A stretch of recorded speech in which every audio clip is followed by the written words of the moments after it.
कभी किसी पक्षी को घोंसले की नींव बनाते देखा है? अथक परिश्रम करके तिनका तिनका बिटोर कर वो पक्षी अपना घोंसला बनाता है, अपनी संतान के लिए एक सुरक्षित घर बनाता है। और फिर कहीं से तीव्र आंधी आती है, भारी वर्षा होती है और उसका घोंसला तिनका तिनका करके बिखर जाता है। फिर वो पक्षी क्या करता है? वो रोता नहीं, ना ही विलाप करता है। वो बिना विलंब करे फिर से अपना घोंसला बनाना प्रारंभ कर देता है और सफलता पाता है। फिर हम क्यों छोटी छोटी असफलता से भयभीत होकर परिश्रम करना छोड़ देते हैं? एक बात सदा स्मरण रखिएगा, हर वृक्ष कुल्हाड़ी की एक मार से नीचे नहीं गिरता, हर चट्टान घन के एक प्रहार से नहीं टूटती। सफलता पाने के लिए अनावरत परिश्रम करना ही मात्र एक मार्ग है। स्वीकारण, सत्य का स्वीकारण मनुष्य के लिए बहुत ही महत्वपूर्ण है।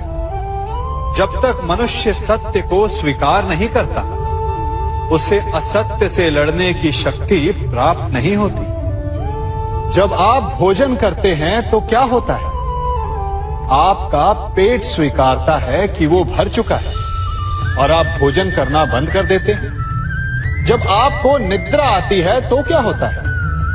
आपका मन स्वीकारता है कि आपका शरीर थक चुका है और उसे विश्राम की आवश्यकता है। उसी प्रकार जब आपको किसी व्यसन को रोकना हो तो आपको स्वीकारना पड़ता है कि बहुत हो चुका, चाहे वो लालच हो या मदिरापान। उस व्यसन का त्यागना तभी प्रारंभ होता है जब आप ये स्वीकार कर लेते हैं कि आप उस व्यसन के बंधक हैं। हम में से ऐसा कोई नहीं जिनकी परछाई उनसे दूर रहती। हमारी परछाई सदैव हमारे साथ रहती है। कदाचित हमारी परछाई हमारे कर्मों के फलों का संकेत है। कदाचित इसी कारण कई बार हमें अपनी परछाई से भय भी लगता है, परंतु इस भय से निवारण पाने का एक साधन अवश्य है। वो है सूर्य की ओर मुख करना या किसी प्रकाश के स्रोत की ओर मुख करना, क्योंकि तब हमें हमारी परछाई दिखाई नहीं देती। यदि इसे जीवन के संदर्भ में देखें तो ये प्रकाश का स्रोत शुभ कर्मों की चेतना है। यदि आपके मन में शुभ कर्म करने की इच्छा है तो आपको कभी भी अपने कर्मों के फल का भय नहीं होगा, क्योंकि यदि आपका मन शुद्ध होगा तो आपके कर्म शुद्ध होंगे और शुद्ध कर्मों का फल कभी अशुद्ध नहीं हो सकता। आज मैं आप सबको एक कथा सुनाता हूं। एक दिन प्रातः एक व्यापारी अपने घर से निकला। घर से निकलते ही एक बिल्ली ने उस व्यापारी का मार्ग काट दी। व्यापारी घबरा गया। वो फिर से घर लौट गया और शुभ घड़ी की प्रतीक्षा करने लगा। और जब वो पुनः अपने घर से निकला तब वो वाहन जा चुका था जिससे राजा तक पहुंचकर उसे भेंट देनी थी। राजा को भेंट नहीं मिली। राजा क्रोधित हो गए। राजा ने उस व्यापारी का व्यापार बंद करवा दिया। इस कारण व्यापारी क्रोधित होकर घर पर अपनी पत्नी से लड़ बैठा। पत्नी अपने बच्चों समेत मैके वापस चली गई और उस व्यापारी के जीवन में यदि कुछ रह गया था तो केवल अंधकार। और इन सब का कारण वो उस बिल्ली को मानता रहा जिसने उसका मार्ग काटा था। ऐसा ही एक दूसरा व्यापारी राजा को भेंट देने निकला और उस व्यापारी का मार्ग भी एक बिल्ली ने काट दिया। वो व्यापारी तनिक घबराया, परंतु उसने आगे बढ़ना अधिक उचित समझा। राजा तक वो समय पर पहुंचा। उसने राजा को भेंट की। राजा प्रसन्न हुए और राजा ने व्यापारी को अपना व्यापार बढ़ाने की अनुमति दी, स्वर्ण आभूषण दी। जब व्यापारी घर पर पहुंचा तो पत्नी को आभूषण और अपने बच्चों को देने के लिए वस्त्र थे उसके पास।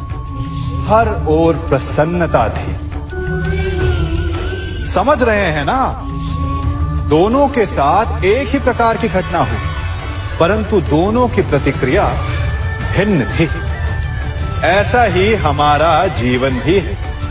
हमारे जीवन में प्रारब्ध का अपना स्थान है, परंतु उससे कई अधिक महत्वपूर्ण हमारी प्रतिक्रिया, हमारे सोच का प्रभाव है। क्योंकि यही हमारे जीवन को आकार देते हैं। इसलिए अपनी सोच को सकारात्मक रखिए। आपका जीवन सदैव आनंदमय रहेगा। आप इन दो पात्रों को देख रहे हैं। मेरे इस पात्र में जल है और ये पात्र मिष्ठान से भरा हुआ है। दोनों ही पात्र भरे हैं, परंतु देखिए, मिश्री को जल में मिला दिया, जल ने मिश्री को अपना लिया, मिश्री ने अपना अस्तित्व खो दिया। परंतु जल को अभिमान है कि उसका अस्तित्व अभी भी बना हुआ है। परंतु जो इस जल को चखेगा उसे अवश्य पता चल जाएगा कि ये जल अब वो जल नहीं रहा, ये अब शरबत बन गया। हमारा त्याग, हमारे बलिदान भी ऐसे ही होते हैं। जो इस बात को अनुभव करते हैं वो समझ सकते हैं कि कैसे हमने समय की धारा को बदल दिया। जो बलिदान देते हैं उनका अस्तित्व कभी नष्ट नहीं होता, अपितु उनका बलिदान संसार में कुछ ना कुछ परिवर्तन अवश्य लाता है। हम सभी कभी ना कभी, कहीं ना कहीं अपने जीवन में यात्रा अवश्य करते हैं। हमारी यात्रा में कभी पक्के रास्ते आते हैं तो कभी कच्चे रास्ते। पक्के रास्ते मनुष्य बनाता है और कच्चे रास्ते जानते हैं कैसे बनते हैं? चलते चलते बन जाते हैं। जब लोग एक स्थान से जाते हैं तो पैरों के दबाव से नीचे की घास कुचल जाती है। बार बार उस मार्ग से जाने से धीरे धीरे मार्ग स्वतः ही बन जाता है। और यही जीवन है, यही नियति है। जब आपके जीवन में आपको मार्ग ना मिले तो रुकिए नहीं, आगे बढ़ते रहिए और आपके पैरों के दबाव से मार्ग स्वतः ही बन जाएगा। हम सभी अपने जीवन में सफलता चाहते हैं, है ना? उसके लिए हम रात दिन परिश्रम करते हैं, कड़ी मेहनत करते हैं, परंतु फिर भी असफल हो जाते हैं। परंतु ऐसा क्यों होता है? कभी सोचा आप सबने? क्योंकि सफलता पाने का मंत्र बड़ा कठिन नहीं, बड़ा सरल है।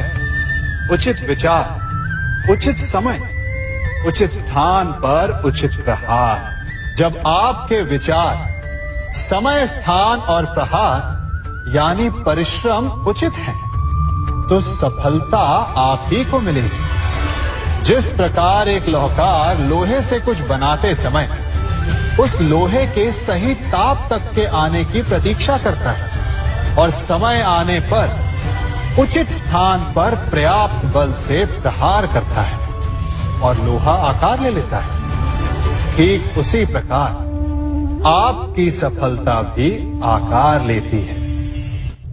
हम सभी को अपने जीवन में कभी ना कभी निराशा मिलती है, असफलता मिलती है और अधिकतर लोग इसके पश्चात भाग्य का रोना लेकर बैठ जाते हैं। कुछ कहते हैं कि जिस स्थान पर मैं हूं उससे कई ऊंचे स्थान पर होने के योग्य था, परंतु नहीं जा पाया।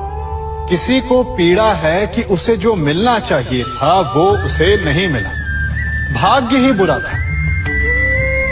भाग्य क्या होता है? भाग्य वन में खिला पुष्प देवताओं को चढ़ाया जाएगा, या किसी सुंदरी की वेणी में वो सजेगा, या फिर उसे कुचलकर उत्पाद बना दिया जाएगा।